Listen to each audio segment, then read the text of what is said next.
night was quiet, except for the sound of rain tapping against the windows. A cold wind howled outside, making the old wooden house creak softly. Lisa sat on the couch, wrapped in a warm blanket, scrolling through her phone. She had the entire house to herself for the night. Her parents were out of town, and she was looking forward to a peaceful evening. The glow from her phone screen was the only source of light in the dimly lit living room. She glanced at the clock. 9:45 p.m.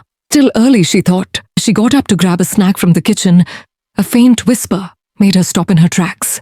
It was so soft, almost blending with the sound of the wind. Lisa frowned and turned round. The living room was empty. Shrugging it off, she continued to the kitchen, convincing herself it was just the house settling. She poured herself a glass of water and opened the fridge, searching for something to eat. Just as she reached for a sandwich, she heard it again. "Lisa!" The voice was clearer this time, almost right behind her. Lisa spun around, heart pounding.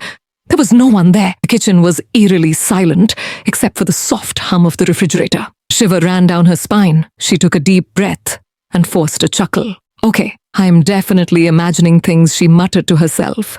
Grabbing her sandwich and heading back to the living room, she turned on the TV, hoping some background noise would calm her nerves. The flickering screen cast a dull glow across the room. As she took a bite of her sandwich, she heard another noise, a soft creak from upstairs. Lisa froze mid-bite. Her parents' bedroom was up there, but they weren't home. Slowly, she set her plate down and listened. Another creak, followed by what sounded like faint footsteps. Her throat went dry. Grabbing her phone, she dialed her mom's number. The call rang, but the signal crackled with static. "Mom, can you hear me?" she whispered. No response, just more static. Then suddenly, a sharp, clicking noise came through the phone before the call disconnected. The screen on her phone flickered, then went completely black. Lisa stared at it, panic creeping into her chest. Her breathing became shallow as she stood up, clutching the phone tightly. The house felt different now, colder, heavier, as if something unseen was watching her. She turned toward the staircase. A shadow flickered at the top of the stairs,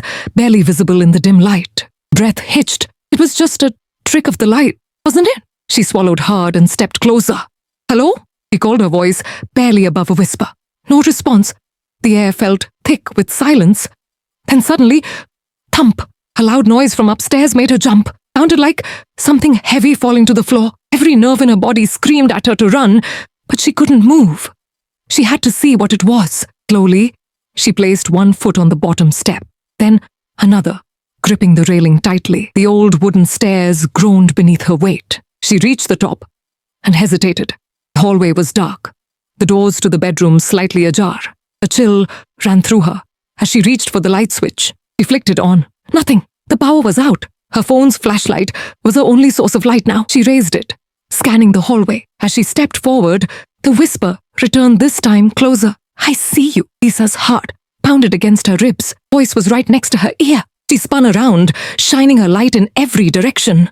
The hallway was empty, but the air was heavy, suffocating. She turned toward her parents' room, noticed something strange. The door, which had been slightly open, was now wide open. Her pulse quickened. She stepped inside, cautiously, sweeping her light across the room. Nothing seemed out of place. Then, her light landed on the mirror. Lisa gasped, stumbling back.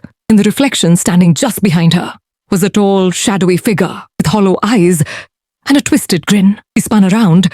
There was nothing there. Her reflection remained frozen in place, staring back at her with terror-stricken eyes. Her real self wasn't moving. Then the reflection smirked. Lisa let out a scream and bolted out of the room, running down the hallway. Whispering grew louder, surrounding her from all directions. "Lisa!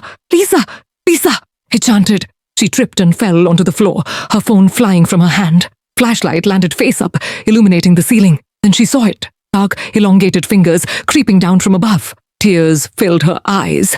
As she scrambled backward, her hands shaking, the fingers stretched toward her, and before she could react, the lights flickered back on. The whispering stopped. Everything was still. Panting heavily, Lisa grabbed her phone and stood up. She scanned the room. Nothing. No shadows, no whispers. It was as if nothing had ever happened. She hesitated, her heart still hammering. Had she imagined it? Ever alone,